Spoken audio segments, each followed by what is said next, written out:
surprise ထဲမှာဒီလိုလက်ဖက်ချောက်ထုတ်ကိုစိတ်မိတော့ဟောင်ကောင် ice tea အရသာထွက်တယ်ဆိုလို့တကယ်ဟုတ်မဟုတ်စမ်းကြည့်မယ် surprise တစ်စိတ်ထဲကလိုက်ဝယ်တာဝယ်မရလို့တခြား lemon sparkling တစ်စိတ်2မျိုးနဲ့ပဲရောပြီးတော့ဆန်းထားတော့တယ်အဲ့ဒါလေးဆန်းထားတော့မှဒီဘဲဥငံမုတ်လေးကိုစားပါမယ်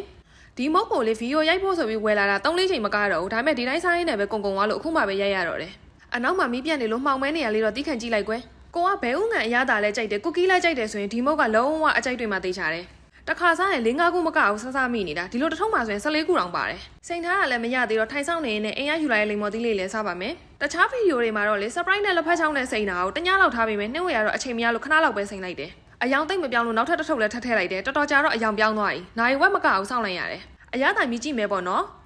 lemon sparkling ကိုလည်းတစ်စိမ့်2မျိုးတောင်သုံးထားတာဆိုတော့အရသာမတူလောက်ဘူးထင်နေရတစ်ခုကိုတောက်ကြည့်လိုက်တယ်နောက်တစ်ခုကိုလည်းထပ်ပြီးတော့တောက်ကြည့်ရတကယ်ကိုထင်တဲ့အတိုင်းပါပဲကိုသုံးတဲ့တစ်စိမ့်ပေါ်မူတည်ပြီးအရသာကွဲနေတယ်အဲ့တော့အခုဗီဒီယိုတွေမှာတင်နေကြတဲ့ surprise နဲ့လက်ဖက်ချောင်းနဲ့တွဲပြီးတော့တောင်းရင်ဟောင်ကောင် ice tea အရသာထွက်တယ်ဆိုတာကတော့ကိုသုံးတဲ့အမျိုးအစားပေါ်မူတည်ပြီးအရသာကွဲသွားမယ်လို့တော့ထင်တယ်